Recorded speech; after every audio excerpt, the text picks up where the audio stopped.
앞서 말씀드린 바이폴라 트랜지스터 내부의 커패시턴스를 이제 반영해서 어, 바이폴라 트랜지스터의 이 스몰 시그널 모델을 변형시켜 보도록 하겠습니다. 지금 원래 저희가 잘 알고 있는 이 컴포넌트들은 얘네들이에요. R파이가 있고요. 그러니까 얘는 베이스로 들어가는 이 커런트를 설명해 주기 위한 이 R파이라는 저항 성분으로 모델링된 부분이 있었죠. 그 다음에 GMV파이라고 하는 컬렉터에서 에미터 쪽으로 흘러가는 커런트, 그리고 컬렉터와 에미터에서 간에 컬렉터 에미터 간의 볼티지에 따라서 커런트가 바뀌는 그 디펜던스를 설명하기 위한 RO가 있습니다. 그렇죠? 여기 IB, 뭐 IC, 그다음에 얘네들의 합이 IE로 되고 이런 것들이 제대로 모델링 되어 있고 커런트의 비율을 가지고 얘가 이제 베타 배만큼 돼서 이 컬렉터의 커런트로 흐른다 이런 식으로 이 GMV 파이 대신에 이쪽으로 들어가는 커런트 IB와 그 베타를 가지고 이 부분을 설명하기도 했었죠. 뭐 앞에서 했던 내용들이니까 이렇게 약간은 조금 건성 설명드리듯이 말씀을 드리겠고요. 그리고 나서 거기서 뭐가 달라지는지를 한번 보도록 하겠습니다. 지금 이 앞에서 모스 모델과 사실 상당히 유사한데요. 여기 C파이가 있는 것을 보시게 돼요. 얘가 모스에서는 뭐였죠? 저희가 이제 CGS로 표현했던 부분이 CGS가 차지했던 부분이 이제 C파이가 차지하고 있는 걸 보시게 되고, CGD가 차지하고 있던 이 부분, 여기를 이제 베이스 컬렉터 간의 정션 커패시턴스인 C뮤가 차지하게 됩니다. 그리고 나서 이 RX가 하나 더 있는데요. 이 RX는 뭔지 설명을 드리도록 하겠습니다. 저희가 실제로 바이폴라 트랜지스터를 만든다고 하면 이런 식의 그림을 연상을 하십시오. 뭐냐면 에미터가 있고요. 그 에미터를 베이스가 둘러싸고 있다로 생각하시면 적절할 것 같아요. 여기 이제 N 플러스의 에미터가 있고, 그 다음에 여기 P-의 바이폴라 트랜지스터의 베이스가 있고, 그 다음에 얘를 둘러싸고 있는 컬렉터가 또 있는 것으로 생각을 하십시오. 그래서 에미터에서 주입된 전자가 베이스를 통해서 잘 통과해 가고 그걸 컬렉터가 잘 받아가지고 이 정션을 통해서 최종적으로 흐르게 되는데, 실제적으로 얘를 이제 밖에서 컨택을 만들어서 뭐 일렉트리컬 컨택을 만들어서 이제 연결한다 그러면 이런 부분에 이제 컨택이 만들어질 거고요. 이런 부분에 컨택이 만들어질 거고, 거기에 이제 실제로 이게 베이스가 연결이 되고 여기 이제 컬렉터가 연결되고 이 부분에 에미터가 연결되는 것으로 생각을 하실 수 있겠죠. 근데 실제로 바이폴라 액션이 일어나는 곳, 다시 얘기하면은 이 바이폴라 트랜지스터의 커런트가 상당히 많이 흐르는 곳은 요 영역이에요. 베이스가 상당히 짧게 형성되어 있고 에미터 베이스 컬렉터가 바로 이런 식으로 바라보고 있는 요 좁은 영역에서 보통의 많은 커런트가 흘러가게 되고요. 그리고 나서 실제 컨택으로 가는 그 길목을 생각해 보시면은, 가령 여기가 상당히 핫하게 커런트가 흘러가는 지점들이다 그러면은 실제로 여기까지 베이스 커런트가 주입이 돼야 된다는 얘기잖아요. 그래서 보시면 이 패스에 상당히 무시할 수 없는 그런 저항이 있는 것을 보게 됩니다. 그래서 이 베이스 쪽에서의 저항을 저희는 얘를 이제 RX라고 해서 지금 구분 지어져 있는 부분들이 있어요. 뭐가 있냐면은 여기는 이 베이스는 지금 이 실제로 밖에서 연결하는 베이스이고요. 그 다음에 여기 B'이라고 표현하고 있는 부분은 이 내부에 이 지점을 얘기를 하는 겁니다. 그래서 우리가 앞에서 얘기했던 이 바이폴라 트랜지스터의 모델은 사실은 여기에 대한 모델이 되는 거고, 그 외에 어떤 페러스릭한 그런 저항들 이런 것들을 이제 외부에다 다시 넣고 있습니다. 그래서 이 RX는 지금 설명드린 이 저항을 얘기하는 거다. 이 정도가 이제 이 바이폴라 트랜지스터의 모델에서 저희가 다루어주는 부분들입니다. 그래서 다시 정션 커패시턴스와 디퓨전 커패시턴스, 이게 두 개 합쳐져서 알파이와 패러럴하게 있는 C파이가 만들어진다. 그 다음에 디퓨전 커패시턴스에서 C뮤가 된다. 얘네들이 상대적인 크기를 보시면요, 제가 CGS가 CGD보다 상당히 크다라고 말씀드렸던 것과 유사하게 여기서도 C파이가 C뮤보다는 훨씬 큽니다. 그러니까 한 5도 정도는 보통 크고요. 여기 이그젠플에서 말씀드리고 있는 것처럼 뭐 피코페럿 레벨로 보통 얘기할 수 있다. 하지만 얘는 서브 피코페럿 정도를 얘기한다 정도로 이 example을 들고 있습니다. 그 다음에 이 RX를 그러면 언제 고려해 줘야 되느냐 뭐 이런 것들을 생각할 수 있어요. 근데 알파이가 저희가 보통 뭐 킬로옴 레벨 정도를 킬로옴 레벨로 돼서 아주 크진 않지만 그래도 제법 큰 저항으로 항상 알파이를 모델링을 합니다. 참고로 이 알파이에 대해서 거듭 말씀드리면 알파이는 뭐예요? 볼티지, 커런트 계속 이런 식으로 중복해서 말씀드리는데 IB 자체가 작기 때문에 알파이가 뭐 비교적 크게 나타나는 케이스들이 많죠. 근데 VT가 뭐 그렇게 높은 값은 아니기 때문에 25mV 이 정도이기 때문에 알파이가 또 아주 큰 값을 갖는 것은 또 아닙니다. 근데 RX는 어떤 값이냐? RX는 여기 설명드리고 있는 것처럼 대충 한 수십 옴 정도를 얘기를 합니다. 무시할 수는 없지만 알파이하고 비교했을 때는 상당히 작은 저항이고요. 그러면은 어떤 주파수 영역에서 이 RX를 포함해야 되는가 이런 것들에 대한 논의를 할 필요가 있어요. 근데 여기서 대부분 이제 잘못 이해하시는 부분이 하나 있습니다. RX는 저항이니까 그쵸? 저항은 모든 주파수에 상관없이 항상 저항값이 나타나는 거잖아요. 그러면 쉽게 생각하는 거는 RX는 모든 주파수 혹은 로우 프리퀀시에서도 상당히 중요하게 나타난다 라고 생각하실 수 있는데 이 RX가 실제로 회로의 동작에 어떤 영향을 주는지를 기준으로 해서 그 여부를 판단해야 돼요. 영향의 여부를 판단해야 됩니다. 다시 말씀드리면 좀 전에 말씀드린 것처럼 RX의 크기는 알파이보다는 상당히 작다라고 말씀드렸잖아요. 그러면 로우 프리퀀시에서 생각해 보시면 로우 프리퀀시에서는 얘네들은 사실 거의 무시할 수 있을 거고 그럼 베이스에서 바라보는 게 RX하고 알파이가 바라 보이는데 좀 전에 말씀드린 것처럼 RX가 알파이보다는 훨씬 작다면은 그 영역에서는 그 경우에서는 RX를 거의 무시할 수 있는 것처럼 생각할 수 있는 거잖아요. 숄트처럼. 그쵸?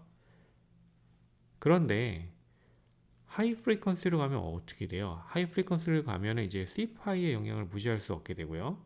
다시 얘기하면은 알파이와 C파이가 병렬로 있는 요 B'에서부터 에미터까지의 임피던스가 낮은 임피던스로 가는 겁니다.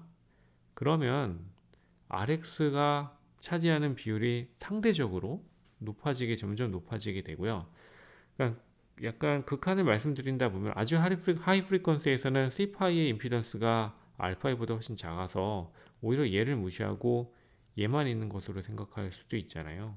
그러면 이제 RX와 C파이에 의해서 이 인풋 쪽에서의 뭔가 주파수 응답 특성이 결정될 수도 있는 거죠. 그래서 저항이지만 저희가 얘기할 때 로우 프리퀀시에서 별로 영향이 크지 않습니다 라고 얘기를 합니다. 오히려 하이 프리퀀시에서 RX의 영향이 크게 나타납니다. 네. 네, 이 정도가 일단은 모델이고요. 얘를 이제 파이 모델의 변형, 좀 더 복잡한 형태라고 해서 하이브리드 파이 모델이라고 보통 부르게 됩니다. 거듭 말씀드리지만 C파이, C묘 얘네들의 존재를 인지하셔야 되고 RX가 부가적으로 있다. 이 정도입니다. 근데 딱 여기까지 보면 뭐예요? 모스 모델과 상당히 유사하고 요게 인풋 쪽에 붙어 있는 저항처럼 해석될 수도 있을 거잖아요. 베이스에 어떤 인풋이 있다면. 그래서 모스의 주파수 응답 특성에 대한 분석은 바이폴라 디바이스의 주파수 응답 특성에 대한 분석은 모스의 분석과 상당히 유사할 수밖에 없습니다. 그리고 나서 이제 컷오프 프리퀀시에 대한 얘기로 이어가도록 하겠습니다. 앞에서 FT 다뤘던 그 부분이에요. 이 FT에 대한 얘기를 했었죠. 이 FT를 생각을 해보시면 이제 모스 트랜지스터에서 FT 얘기했던 거 기억을 좀 하실 겁니다. 모스 트랜지스터에서의 FT는 이제 앞에서 이제 요 C파이 대신에 CGS, C뮤 대신에 CGD를 쓴 다음에 GM과 GM과 CGS, CGD의 비율에 의해서 결정되는 것으로 설명드렸습니다. 앞으로 잠깐 가서 그 부분을 살짝 보고 넘어오겠습니다. 이 모스 트랜지스터에서 FT 얘기할 때 이제 인풋 쪽에서 커런트를 집어넣고 있고 아웃풋 쪽은 숄트 시켜 놓고 있고요. 이때 인풋 커런트와 아웃풋 커런트의 비율을 얘기하고 이 비율이 1이 되는 그런 프리퀀시를 찾는 거였잖아요.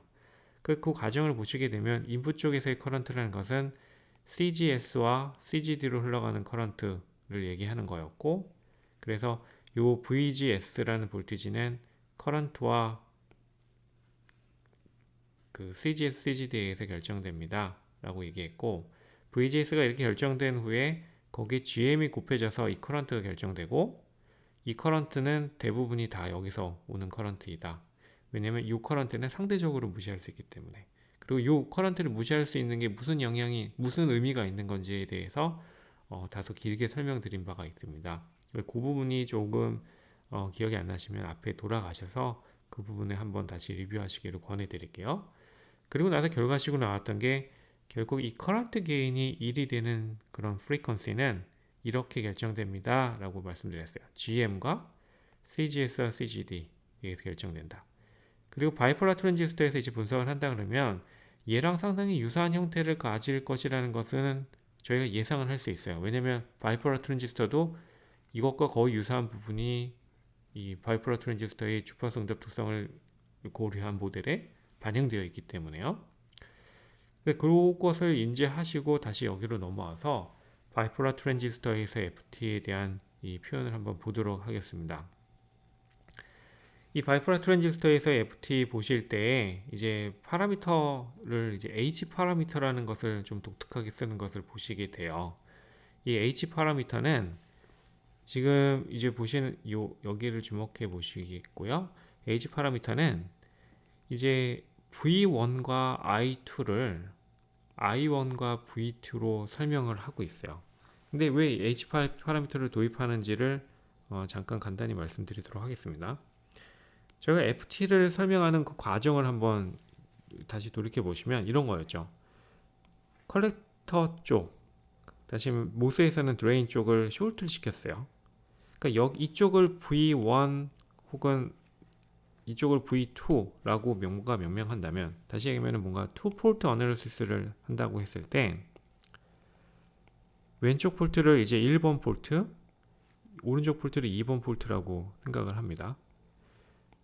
그랬을 때 여기에 볼티지를 이제 V1, 여기에 볼티지를 V2, 일로 흘러 들어가는 커런트를 I1, 일로 흘러 들어가는 커런트를 I2라고 이제 정리를 해주는 거예요. 그다음에 얘네들 간의 관계에 대해서 논해 주는 건데, 저희가 이제 인풋 쪽을 V1, 아웃풋 쪽을 V2로 하고 이 인풋 쪽을 I1, 이제 아웃풋 쪽의 커런트를 I2로 한다면, 이 FT에서 저희가 주로 보고 있는 건 뭐냐면 인풋 커런트가 결정됐을 때 아웃풋 커런트가 어떻게 결정되는지를 보고 싶은 거잖아요. 그렇죠? 그리고 그때 조건으로 내걸고 있는 건 뭐냐면은 2번 폴트, 아웃풋 폴트의 V2는 0이다 라고 실험 세트를 이런 식으로 잡아놓고 있잖아요. 독립 변수가 어떻게 되냐면 I1과 V2 얘를 이제 0으로 놓는다는 얘기고요. 이렇게 독립 변수를 이렇게 잡고 얘에 의해서 I2가 어떻게 표현되는지를 설명을 하고 있는 거예요. 그래서 I2는 이제 여기 A, I1 플러스 뭐 B, V2 이런 식으로 쓰는 거고요. 그럼 이제 나머지 것들이죠. 그러면 이제 V1은 이제 그러니까 I1, V2, I2 다 했고 남은 게 이제 V1 하나잖아요. V1은 또 어떤 식으로 표현하는가, 어떤 식으로 도출이 되는가 라는 것을 이제 쓰게 되는 거죠. 그래서 보시면 이제 왼쪽에는 V1과 I2, 죄송합니다. 왼쪽에는 V1과 I2, 오른쪽에는 I1과 V2가 나옵니다.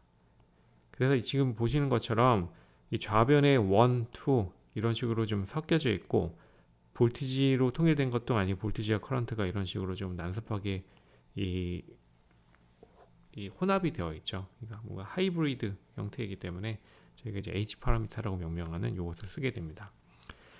이게 이제 여러분들이 보통 이제 전기 회로, 기초 회로 이론에서 보통 다루는 이 폴트 어널리시스에서 다뤘던 부분이고요.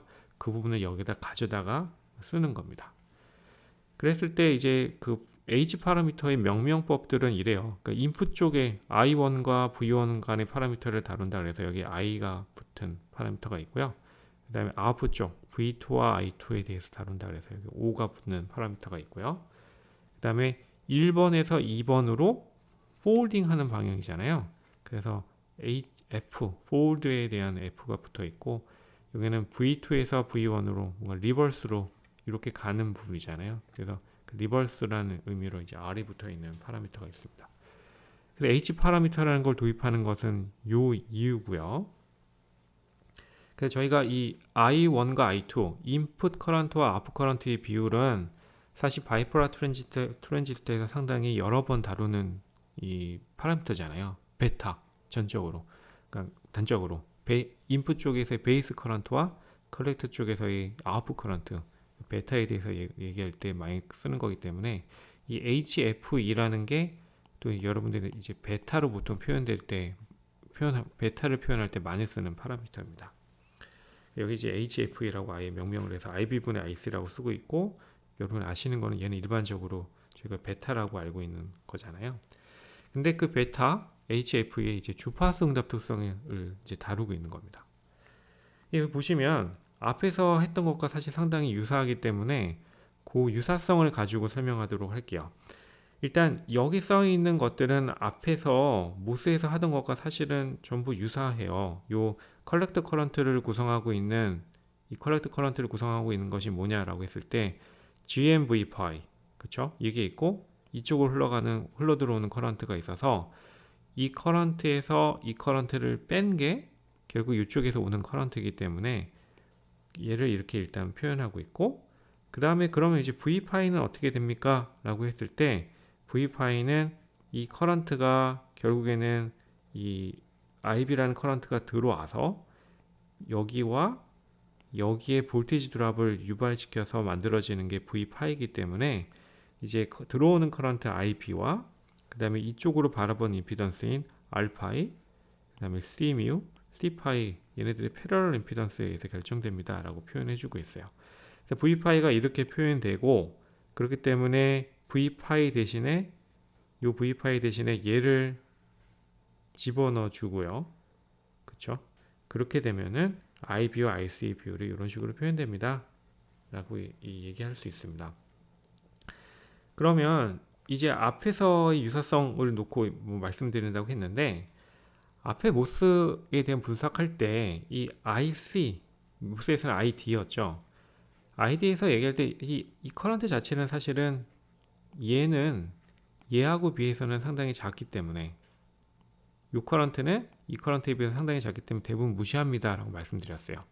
그러니까 요 FT를 구하긴 하지만 우리가 관심이 있는 FT를 사용할 동작 영역에서는 이 커런트는 이 커런트에 비해서는 상당히 여전히 작다. 그래서 이 컴포넌트는 보통 무시합니다 라고 얘기했습니다. 그게 사실은 여기서도 그대로 적용이 돼요. 일단 식에서는 다 적어놓고 있지만 뒤쪽 가게 되면 결국엔 얘를 무시하게 될 겁니다.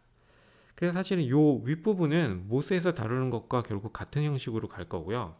그 다음에 아래쪽이 왜 이렇게 변했느냐 라는 걸 따져주셔야 되는데, 이거는 이제 거꾸로 이제 여기에 뭐 어떤 볼테이지가 걸렸다고 했을 때 커런트를 인풋 쪽에서의 커런트를 생각해 주셔야 되잖아요. 그쵸? 그러면 옛날에는 커패시턴스를 통해서 흐르는 커런트밖에 없었어요. 그래서 이 커패시턴스에 의한 리액턴스 성분만 넣고서 이 커런트를 표현을 했었고요. 그쵸? 근데 이제 어떻게 돼요? 여기 R5분의 1이라는 컨덕턴스가 이쪽으로 하나 더 있잖아요. 그래서 어떤 V파이가 걸려 있다고 했을 때, 그러니까 요 노드의 볼테이지가 V파이라고 했을 때 커런트가 이 커런트, 그 다음에 R5분의 1이라는 컨덕턴스에 있는 커런트까지 해서 3개의 커런트가 이제 만들어지게 됩니다. 그래서 커런트를 만들어지는 컴포넌트들이 이런 R5분의 1, 그 다음에 SC파이, SC뮤 이렇게 3개의 성분이 있어서 분모 부분이 이런 식으로 일부 변하게 되는 것을 보시게 됩니다. 하지만 뒤쪽에서 다시 말씀드리겠지만 요식 그냥 관찰하시면 어떻게 돼요? 로우 프리퀀시, 아주 로우 프리퀀시에서 어떻게 됩니까? 얘네들 이제 무시할 수 있게 될 거고, 결국 GM 알파이가 되죠. GM 알파이가 뭐죠? 베타입니다. 로우 프리퀀시에서 IB와 IC 비율 베타가 된다. 너무 저희가 잘 알고 있는 그것이 그 방향으로 가고요. 그 다음에 하이 프리퀀시로 간다 그러면 여기는 좀 주의하셔야 돼요. 아주 하이 프리퀀시는 아니고요. 저희가 관심 있는 정도의 하이 프리퀀시라고 하면 여전히 얘는 얘보다 많이 작아서 제가 얘를 무시하고요. 하지만 알파 2분의 1보다 얘가 이제 더 부각돼서 나타나게 되는 거죠. 그렇게 되면